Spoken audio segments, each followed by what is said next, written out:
Good evening, everyone. This is the Metaphysical Hour again with Dolores Cannon. We have just gotten back from another trip, so it will be a live show tonight. And I think it was a little too soon. You remember in September we did the Round the World trip where we were in South Africa for the first time. And then we were only home about 2 weeks and did this trip to England and back to Russia. And it really wiped us out on that airplane. So this has been one of the hardest, I think. You can't do two of those long trips back to back like that. So we're going to be home for a little while, except for trips in the country. But my daughter Julia went with me, and so we're going to discuss the trip that we just got back from. Hello, everybody. And I do have the number in case anybody wants to call in and talk. The toll-free number is 1-888-815-9756. 888-815-9756. Okay. Now, the main reason we had to go to England this time, I was speaking in a UFO conference in St. Anne's, England, which is to the north and right on the Irish Sea, just across from Dublin. It's the first time I'd ever been up into that area. But it was a UFO conference, and it's put on by this very nice couple. It's called UK Probe. I think she said it's her 4th year she's been doing it, isn't it? Oh, no, she's been doing it a long time. Okay, a lot longer than that? Yeah, longer than that, I believe. I thought I understood it to be longer, so... Well, it could be because we know so much. I'm getting it mixed up with ours.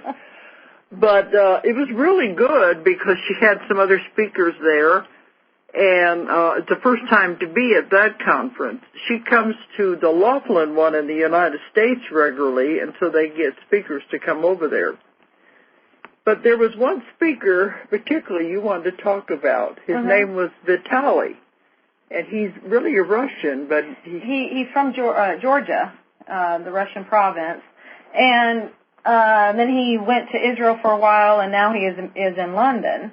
But he had some his story was about visitations that he's been having since he was a young boy, and he just has memories that are just phenomenal. And then they started up again a few years ago, and where he had like symbols, a lot to do with symbols, and so that's that's his message really, is to get these symbols out to people because they're full of information, and he has a beautiful way that he presents it to music and to through visual arts and everything, so that you can absorb all of the information they're trying to give you, and he's just a beautiful person. So. Did he say he wanted the people just to see the symbols? Yeah, he said just watch them with an open heart. Don't try to think about them or what they might mean. Just watch it with an open heart. I was brought to tears. It was so beautiful. It was just it's hard to explain. And he said he did a talk the next week, and one person was healed in the room, and another person was just sobbing. And I said, I know where that was coming from, because it's an emotional thing that happens during it. So it's something that's touching a different part of the mind or the body than we know. Yes, it touches the heart. The heart, it was like, that chakra just opens wide open, and all I could do when he came off that stage, all I could say was just thank you. It was just a beautiful experience. And this was his first time to do a talk, wasn't it? First talk he ever did, and if that's how he does his first one, I can't wait to see what he does as he really refines his stuff, because he's working on getting it on paper and maybe forming into a book. So that will help get it out into more of a mass area. He's a young man, too. He's 33. And so, and his whole thing, he just wants to help people. He wants to get this out to humanity. And he's building his website right now, and then he'll have the information on there, too, so. When we get that information, we can pass it along to people also. Yeah. He just wants to get the information out. He wants people to see this stuff. So. But in the work I've been doing, we've been told that the symbols are really a language, and the ETs use it, and they said there's whole blocks of information in each symbol. And this is what the real message behind the crop circles are. It doesn't matter if you are in the crop circles, just seeing the symbol conveys blocks of information into the subconscious mind. So this is probably the same theory behind what he is doing. Absolutely. Yeah. It's just other stuff. And part of what he was doing is like these symbols, one, he was showing them, it was like 11 that he had that were embedded into him. And then he just started having a compulsion to write. And he just had pages and pages of this writing that, it's a different language kind of thing. It's all these symbols. And that's what he was just showing, all these different pages. And he's like, just look at it with an open heart. And some of them I was feeling like it was like I was getting spirals and stuff like that. So I guess it was it was saying something, but I don't know what. Well, I've also seen these pages of writing that nobody can understand that have been sent to me over the years, and Mary Rodwell in Australia has received these. So there is a compulsion among people all over the world to do this kind of writing. And incidentally, the woman in Russia... Yeah, I was just going to mention that, yes. On the same trip, we just met someone else in Russia that's done the same thing. I mean, it was different than Vitali's writing, but it was the same way it was done. I mean, as far as the lines, although hers were very precise lines, so that was really interesting. But the symbols looked a little bit different, but it's along the same, it's coming from the same place. So...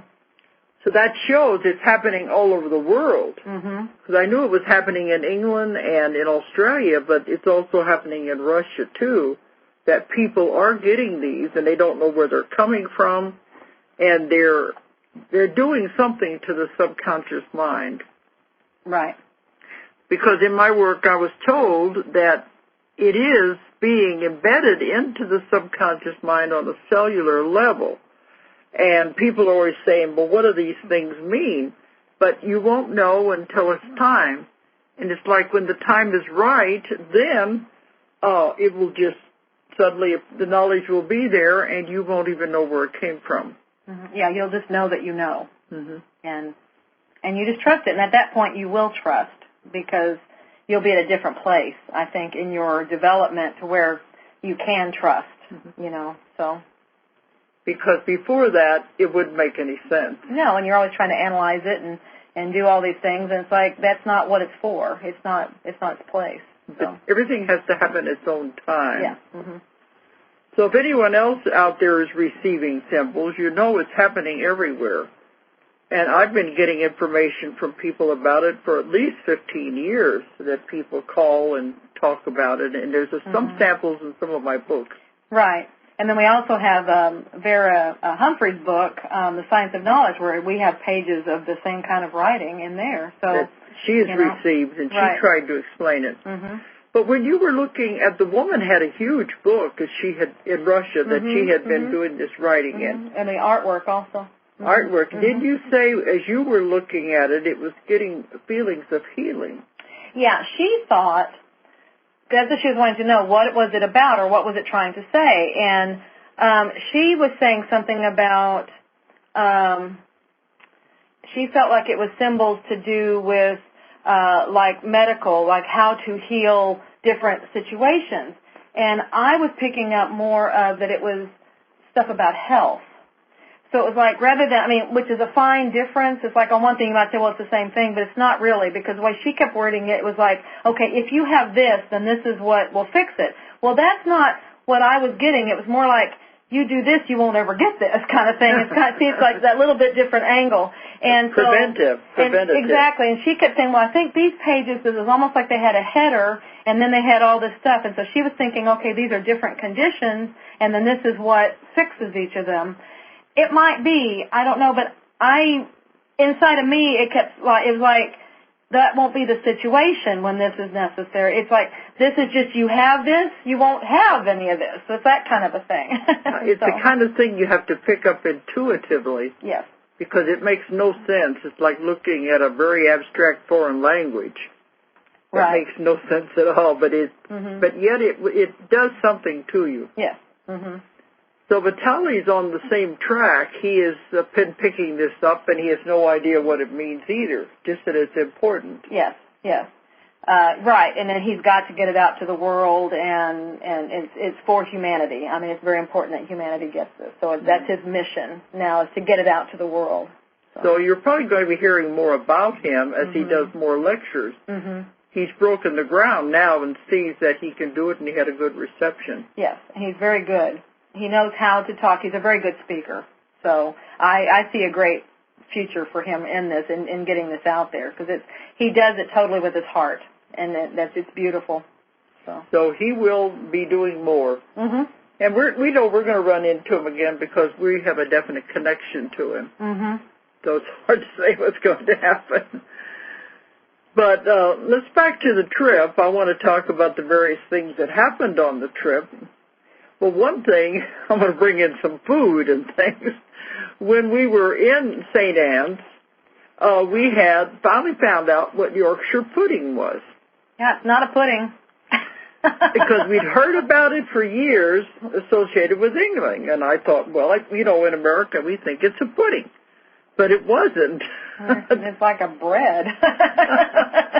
And maybe that is a pudding. I don't know. I think what I got was, if something's sweet, they call it a pudding. So it's like if it has something sweet, if it has a sweetness to it, then they call it a pudding. And maybe that's like their other word for dessert or something like that, or it's something sweet. I don't know, because there are many things that we call one thing in the United States, and then we go over there, and we're totally different. We've run into that many times over the years of going over there. But anyway, we found out what a Yorkshire pudding is, and it's not pudding, it's like a bread. Yeah, it's like a puffed up, fine, just a puffed up little fine bread kind of thing. It's about the size of a bagel, really, isn't it? A little bit bigger, but it's lighter because it's mostly air, and and they love it. They were all getting they love it. It's like it's a staple. It's a major staple. I mean, everybody ahead of us was getting it, and it's like okay. Everyone to their own. I guess taste. it's just like us. We have a slice of bread with our food. It was kind of like that, but there was a little sweetness to it. So I guess it's just that way.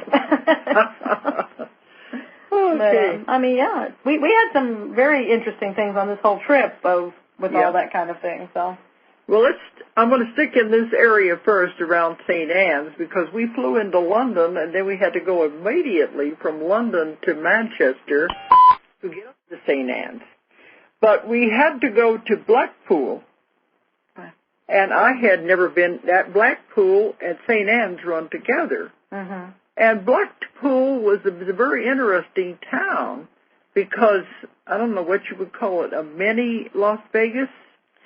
I would say it's kind of like Las Vegas was maybe, back in the, it was kind of like a beginning Las Vegas, maybe not that far back, but where Las Vegas has gotten so theme park now, it's like the way it used to be. That's what it reminded me of, is like the old Strip and it kind of had that feel to it. So I think it's like the beginning version of Las Vegas, and so. Because I know years ago when I first went to Las Vegas, you had all the glittering lights and the gambling places before the big, huge motels and like you said, the theme park. The theme park thing of Las Vegas. Before all that began, it was just the glittering lights and little gambling places. Right. But they had all along the streets all kinds of lights. And they kept saying, "Have you ever seen our luminaries?" And I didn't know what they meant by luminaries. And they said at night they turn on all these lights that are all along the streets, and they're over the street. Yeah, I think it was 4 miles of lights. But we weren't there at night. We could see them as you were going under. And then right in the middle of the town, it looks like a miniature Eiffel Tower. About the same shape, sticking up in the middle of Blackpool. And that is all lit up at night, too. It's all part of this Las Vegas type thing. Right. It was definitely different because we didn't see anything like that anywhere else that we've been in England. So that's their Las Vegas, I guess. So. I think they said it was the only place.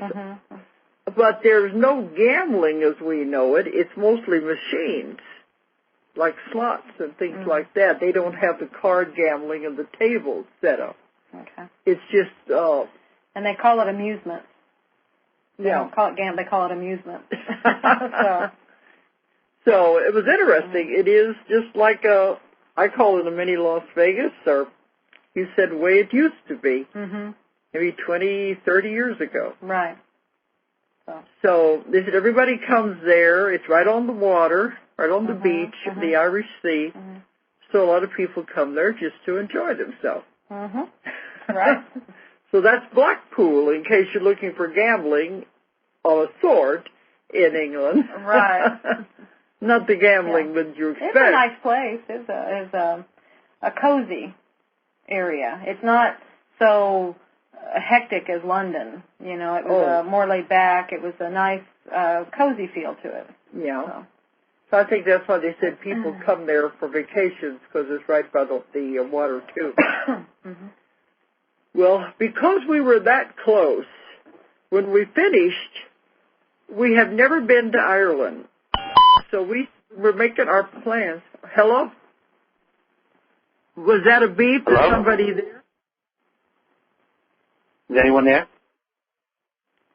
Okay, when it beeps, usually that means there's someone calling in. Is anybody there?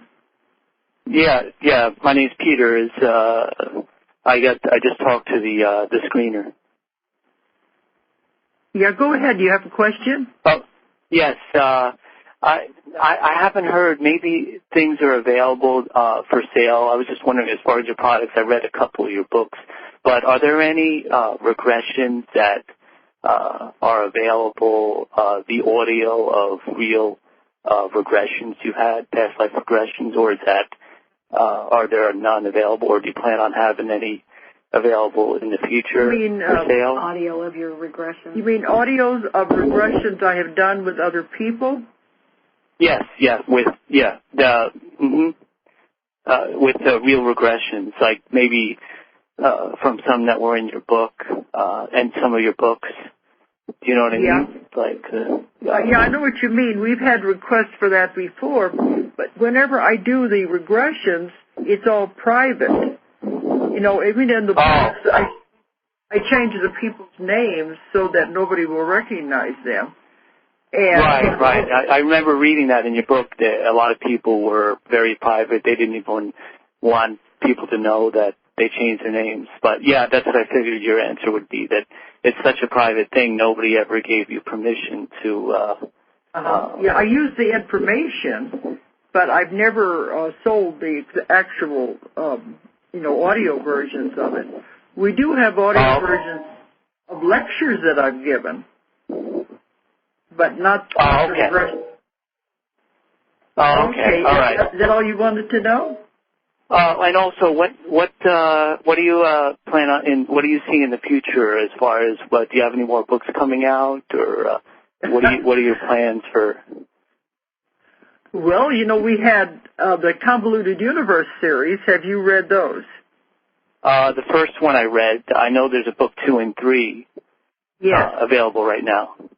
And the next book is going to be Convoluted 4, which I'm working on now, and each one has more and more complicated theories. But in July, my last book came out called 5 Lives Remembered. So I now have 15 books out. And then you're working on 3 others right now, right? Yeah. The one 5 Lives Remembered came out in July, and that's the story of my beginnings, how I got started in all of this. So there's a lot of books out there. You can find all the books on our website. Do you have? I've read Convoluted Universe, Keepers of the Garden, and I'm in the middle of Jesus and the Essenes now. Do you still keep in touch with Phil, from one of your most popular? Yes, we're very good friends. We have remained close all of these years. And he's doing very well. He's 50 now, so you can see how long that's been since we did those sessions. But he adapted very well, and he's doing good. And we still are very close friends. Okay, I missed the show last night on Coast to Coast, but I have it in my podcast that I'm going to listen to this weekend. How does it go? They have it in the archives. If you have access to Coast Archives, you'll be able to get it on there. That's what he's saying. Yeah, I got it. But thanks for answering the questions. It was nice talking to you. All right. Thank you. Bye. Okay. Now let's go back to the trip. We're at Ireland. Yeah, because when it makes that beep, that means somebody's on there, and it's very hard to hear sometimes. Okay. Yeah. There's another call. Okay, I guess we're not going to talk much about our trip tonight. Okay. All right, go ahead. Is somebody there? Hi, Dolores. My name is Dale, and I'm from Florida. I heard you last night on Coast to Coast with George Norrie, and I don't know why, but I haven't listened to those shows for quite a few months, and last night I just felt like I was compelled to turn it on. During your presentation, you hit on some key factors that really opened my eyes, and I believe I finally now feel that I have found my purpose in life, and you were describing things to me that hit me with such a vibrant key, just like a key opening the door into what I believe to be my true self. Number one, I was hyperactive as a kid. My parents didn't know what to do with me, so what did they do? They put me on Ritalin and Depakote. Oh, They had me so smoshed up as a kid, I didn't know, I had to go through special classes as a kid because I was bored. I couldn't focus properly. I mentioned that last night. Yeah, you did, and you also mentioned something about problems with the heart. I have a heart murmur and an enlarged heart now. Of course, I'm a big man now. I'm 43 years old, and I don't know where to begin, but there were things in my life I have been subjected to some supernatural things, not like alien abductions. When I was 15 years old, I'll just briefly tell you one that I can, and the other one occurred while I was in the Navy, and I'm really not comfortable talking about that one, but the one I will explain to you. I was 15 years old, home all alone in the house. One day, it was this hot summer day, I'd come in, I was working on my car, working on something out in the garage. And I just happened to pause in the middle of my family room, and all of a sudden, it was not just a voice, it was more like I felt a voice reverberate through my body. It was like every single atom and molecule in my body in unison spoke my name. And it said, Dale. And I immediately dropped to my hands and my knees, and I started to weep. I started to cry. I didn't know what it was. I thought, I was raised a Christian in a very, well-structured Christian family. And I thought maybe it was the voice of God speaking to me. And I have held that near and dear to my heart all these years. Now I'm thinking maybe it was an angel, maybe it was something more than it's outside the realm of my understanding. And last night when I heard you talking, seems like it was all starting to come together like, well, Dolores, I got to tell you, I started crying last night. And I'm a little choked up right now because I kind of feel like the purpose that I have in this life has not yet come to the full measure yet. Like, I believe that my purpose in this world is going to be something that you were talking about, the transition from the old world into the new world. There's something there, I believe, and I've never been hypnotized for this. This is something that I feel that is coming out of me because I've always considered myself different, meaning I didn't have the same drive and the same competition drive that young boys my age did. I was in sports, but I just didn't understand the whole competition thing. I was like, what's the fighting all about? You understand what I'm saying? I think you do. It's just, What am I supposed to do next? That's my question, I guess. Okay. I tell you, you're perfectly normal because you would be surprised after this show. When I got off I was going to talk about this later on this show today. Anyway, after I got off the air at 3 o'clock this morning, the phone began to ring immediately, and it's been ringing all day. And we're getting the same people that are telling the same stories. And we already, in 3 hours this morning, had a stack of emails kept saying, I'm one of these same people. They said, you struck me to the core that this is my life. So you're not alone. Not alone. No, not alone. And it's amazing. You were George Norrie wanted to know is just a local phenomena or anything. And I said, no, it's happening all over the world. And they said there's tens of thousands of people out there now who are realizing what they are, that they don't want to be here, why they're here. And I don't want to be here. I always had this saying. To know what I had this saying. I wish I could just go home. And when I dream and when I sleep at night, I dream of other worlds and in space, traveling. This is what it floors me. People, I stopped talking about this to girlfriends that I've had in the past because they all think I was nuts. And the last girlfriend that I had, she did have some intuition about things. She could see. I think she was a little bit clairvoyant, but she really never honed her craft. And she told me flat out, and she was sincere about this when she said it. She says, you are destined for something big that this planet has never seen, and you will play a key part in it. And I'm like, oh, gee, well, thanks. Can you be any more specific? But I think maybe she kind of knew. But, anyway. You know, if you remember last night, there was one young man who's talking about the same things you are, and he wanted to know, what do I do now? And I told him, what we're here to do is to help each other. And there's many, many capacities you can do that in. But there's different ways. We're all here to help each other because we're going to go through this together. And it sounds to me like you're going to be one of the ones who will be helping with the transition, moving into the new earth. Yeah, and I think that's why you're saying, okay, it's yet to be, because that's exactly the case. You're here kind of in a holding pattern waiting for your time to do that, and you'll know exactly what to do when it's time. Oh, thank God, because I've been waiting all my life. Here, and so part of it is just to be, because that energy is what's necessary to hold it all together so we can shift. Let me ask you another thing. Does the constant ringing in the ears, is that a part of it too?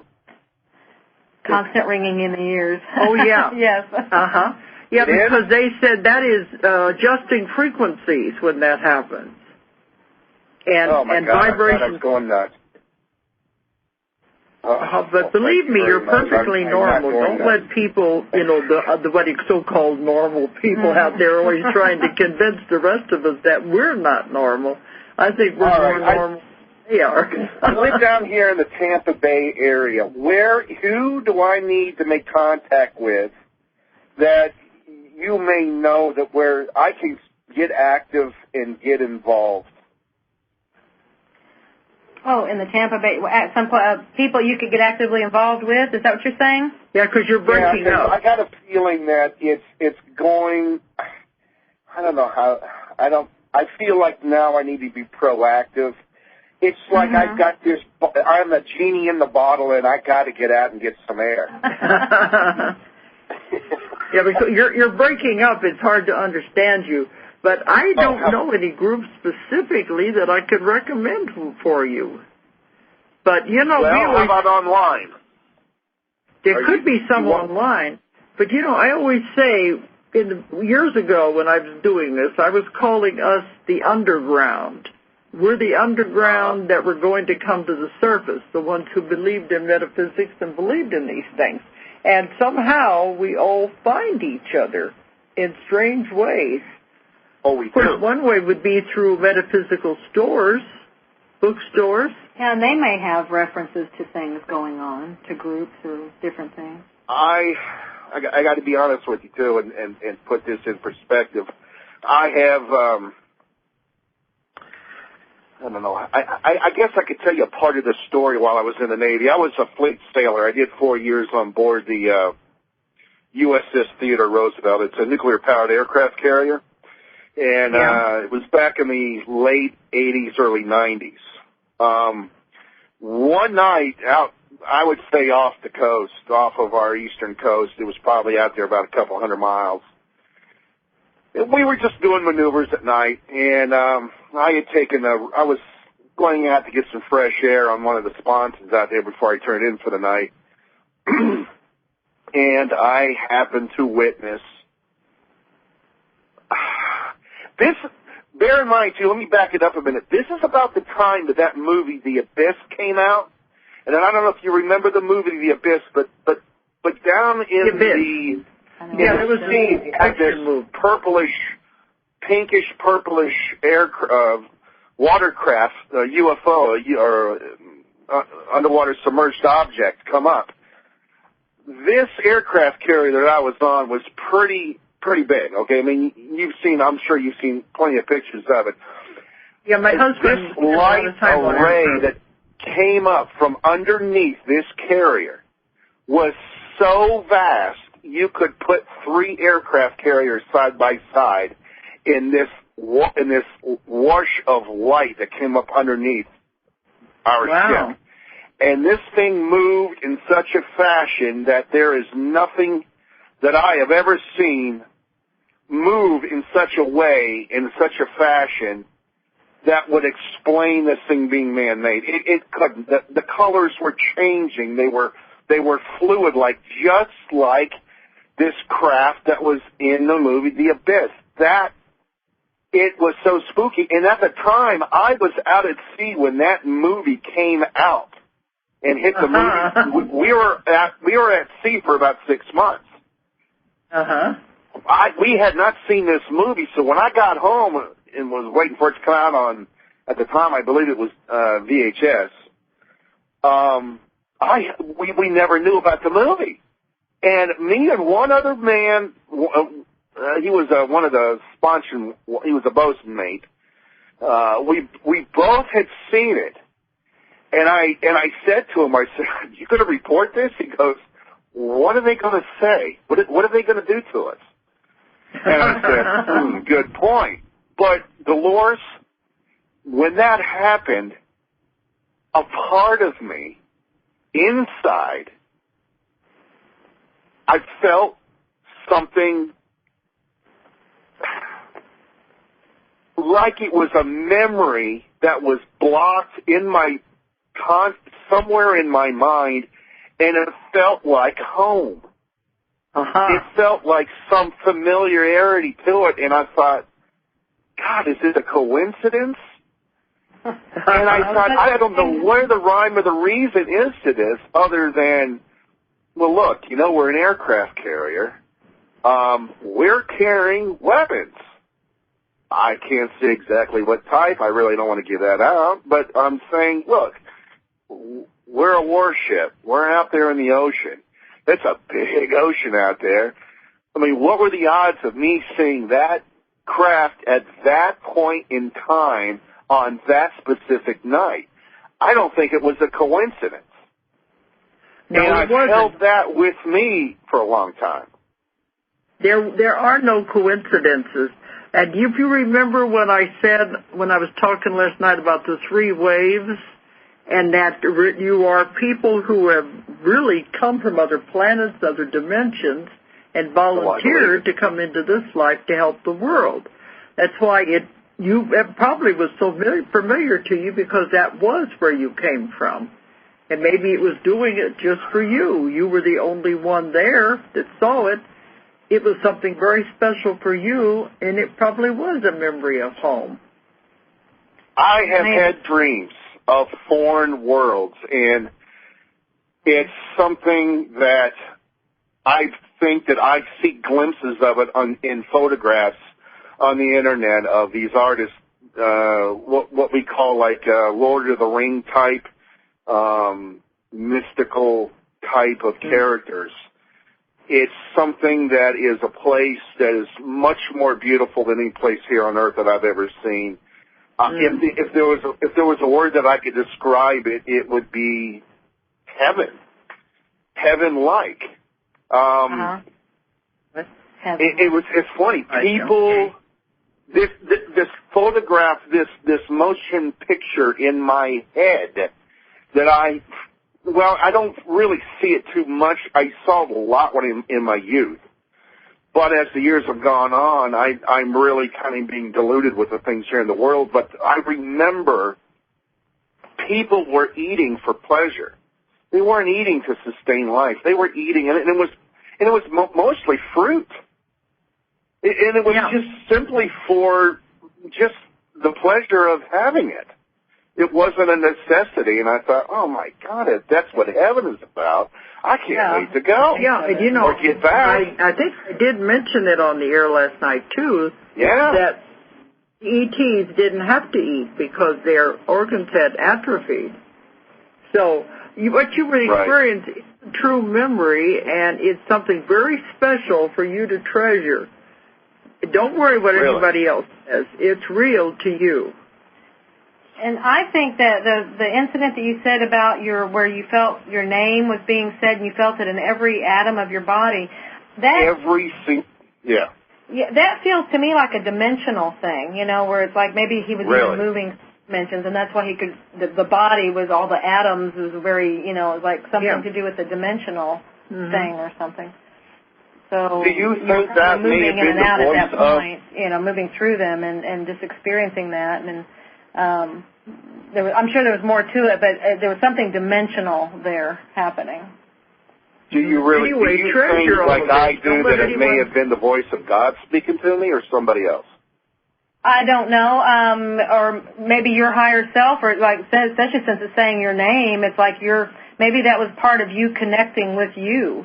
And all that you are, because you're a very grand, we are, this part of us is so small, compared to what we really are. So here's something else that I want to throw at you. I don't want to take up too much more of your time. I know your time is valuable. But here's something else that is because we're on the air and we have a certain length of time is all I can talk.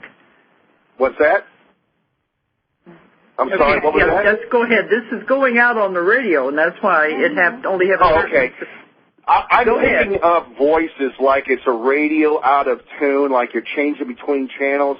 And if I get in a real quiet place, it doesn't happen. I can't make it happen. It just happens automatically. But I swear to God, I'm hearing voices in my head. Like and it sounds like a radio sometimes. Could you hear? See, on the speakerphone, it blocks out whenever we're both talking at the same time. No. I'm not talking about that. I'm talking about myself. I know what you mean, but whenever you're talking and I'm talking, it cuts out.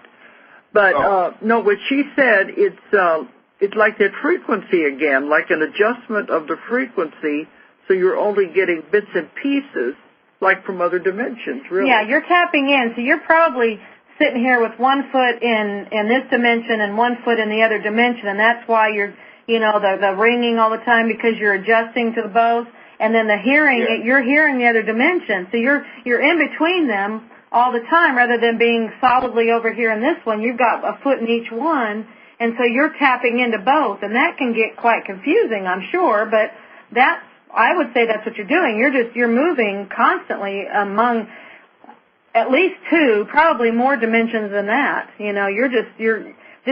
We're doing this now to help us adjust to this shift. It's not going to be something that we just all of a sudden do. We're practicing all the time, moving and changing our vibrations.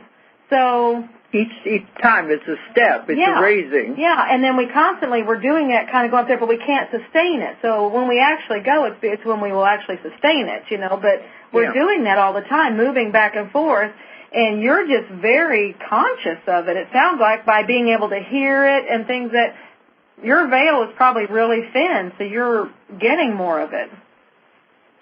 And I was born on, I don't know if this will help you out, but December 29th is my birth date. We didn't get that. It was really breaking up. I'm in between or real close to another birth sign, you know. I'm sorry, we're losing you. Oh, okay. How about now? Much better. Okay. I was told, guys, this was years ago.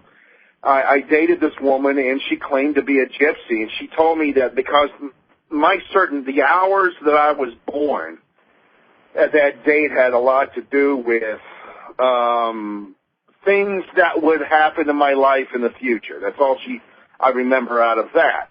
And what you just said about this multiverse sounds like, I just need to keep going with it and just accept it and not look at it as a problem, but as an attribute, because, gosh darn it, I still feel that my life has a certain purpose, and it is coming into intuition.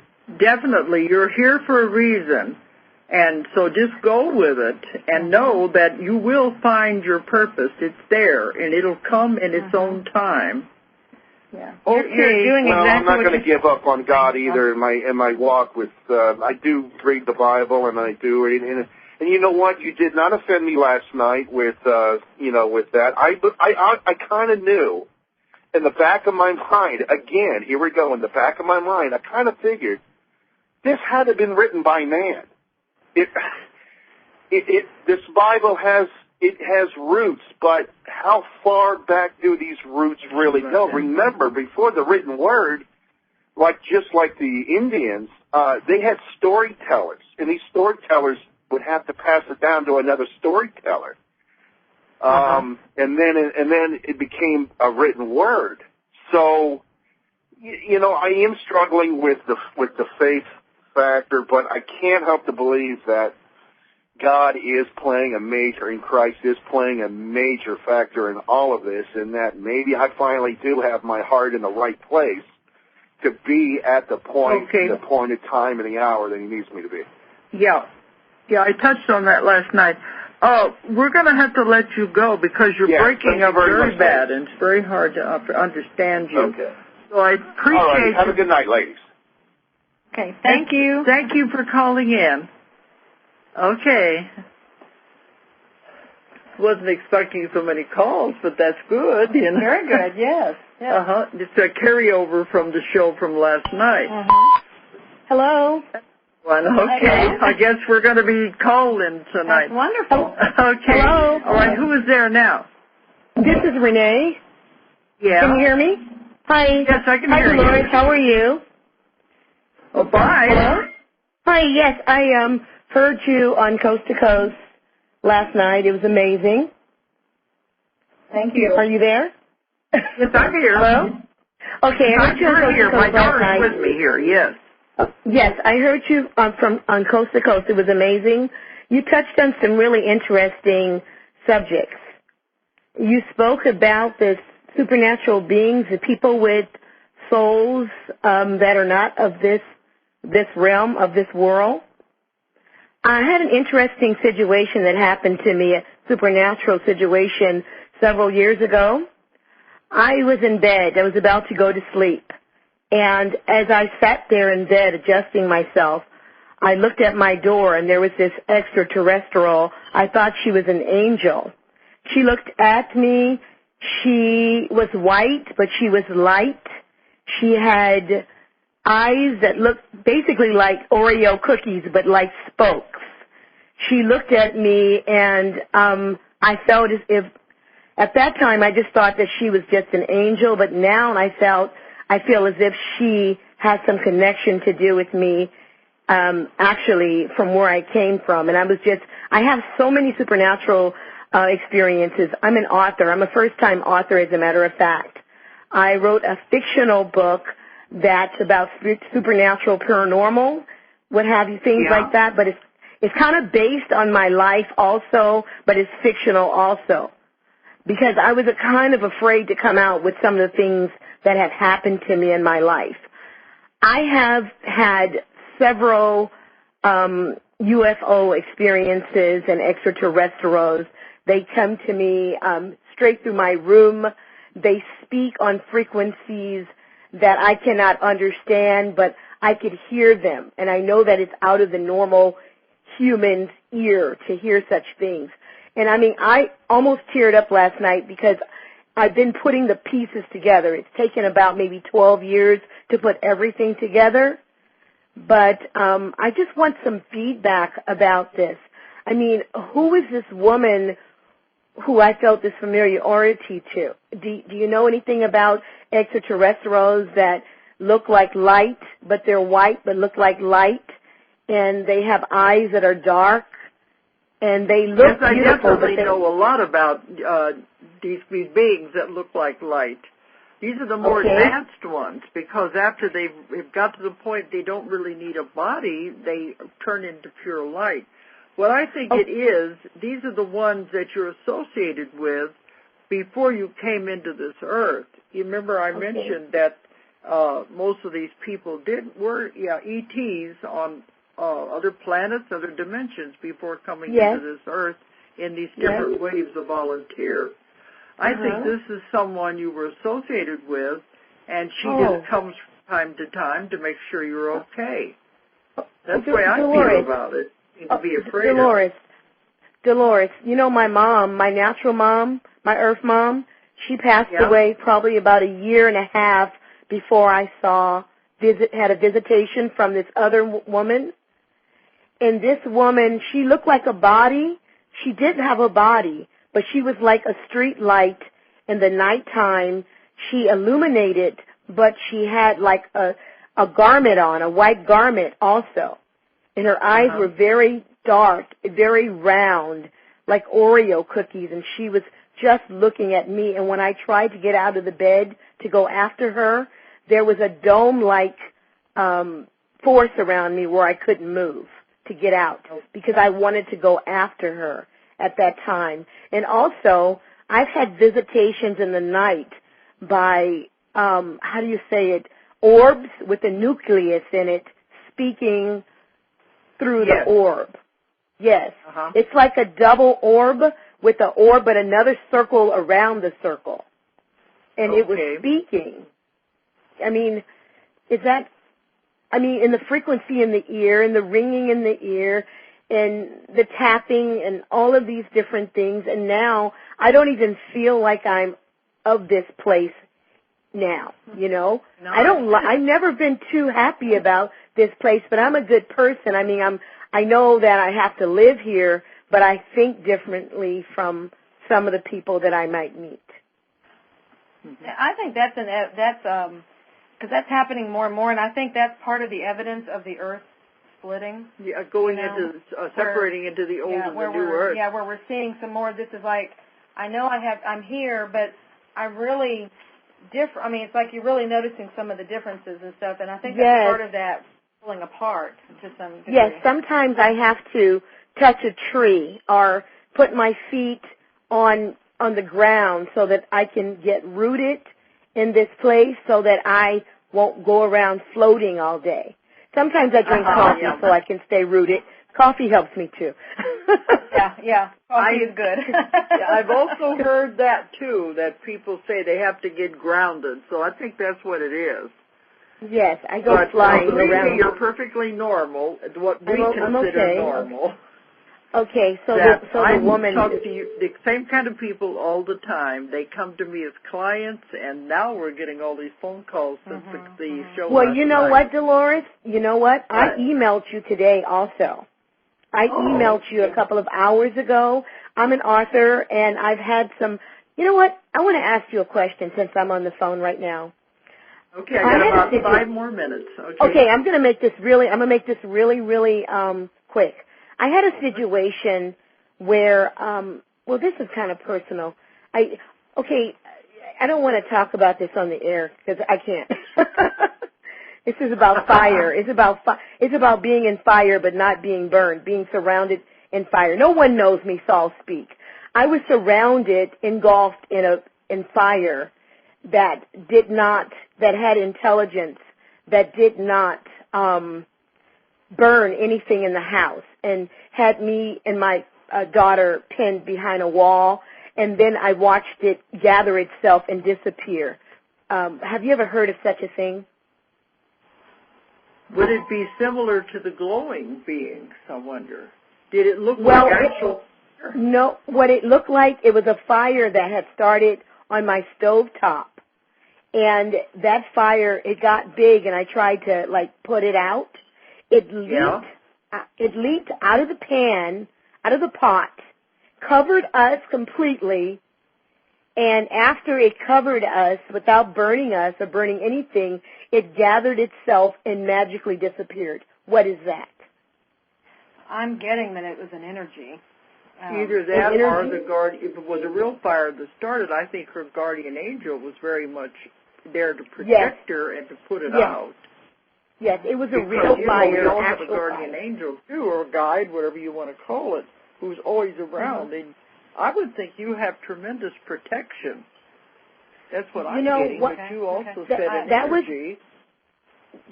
She thinks it could be some kind of energy, too, because it just went out. But that's a very strange phenomena, but it shows how protected you are. It disappeared, Dolores, right before our eyes. And and the fire alarm smoke alarm never gone off. It wasn't very hot. It was like if we had been actually not protected, we would have melted to the bone. We were completely inside a fire. So that was a very special phenomena just for you. Yes. It has a meaning for you. It's probably more than I can understand, but if you know what? Real, that's sure. You know what, Dolores? If you get the email from me, Renee, if you have the time, because I want to write another book, and I might want to publish through your publishing house. You can submit it. That's all we could say. Oh, okay. We get hundreds of manuscripts submitted, and then we read them and we make decisions. Okay, well, if you can go on Amazon, Mirror of Truth, you could read the one that I already have. Okay. It's Mirror of Truth by Renee Lewis.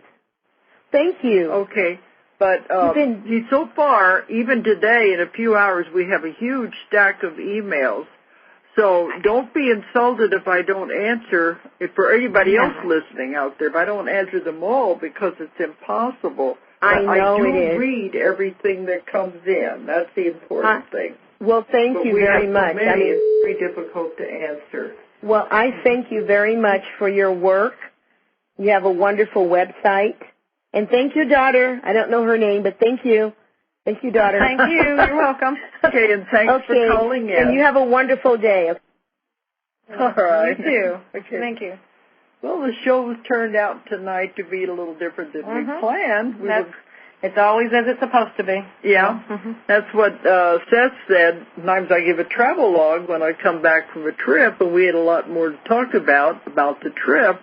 But the calls are interesting, very, too. Yes, very. And they're important issues that that these people are having. So that's great that they found you over here, too. So. And it's interesting them to know that they're not alone. This is happening to many, many, many people, and they always think they're all by themselves and they can't talk to anyone. They think nobody will think they're crazy.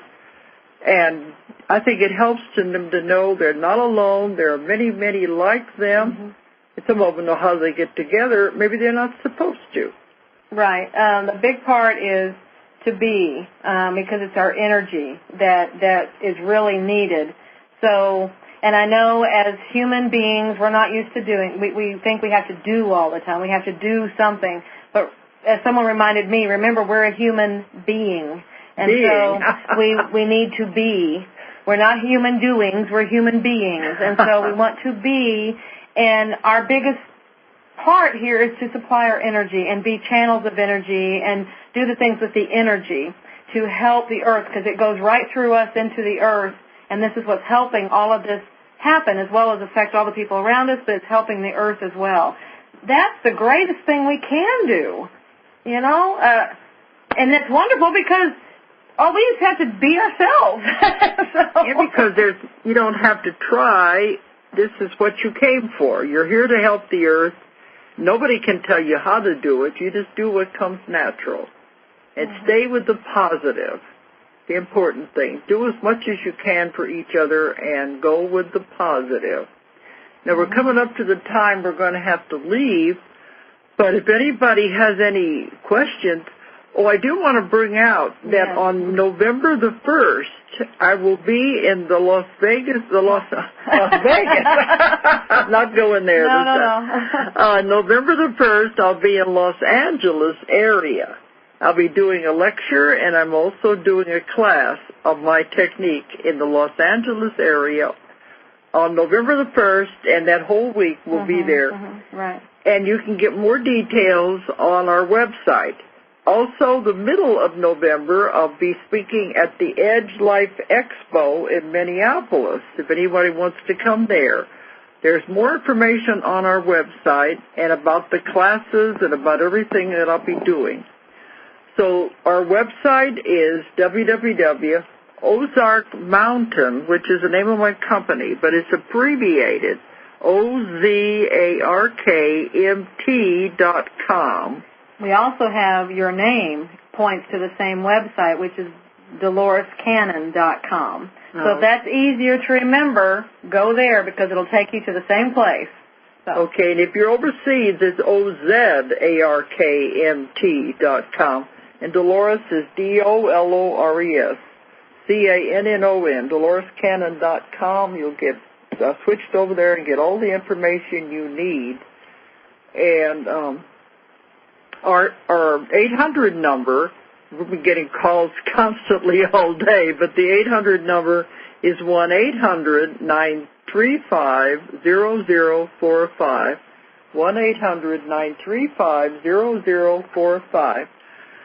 And we will get back to our trip on the next one, but this has been very, very good having the continuation from the Coast to Coast last night. Yes, it's been wonderful. Okay.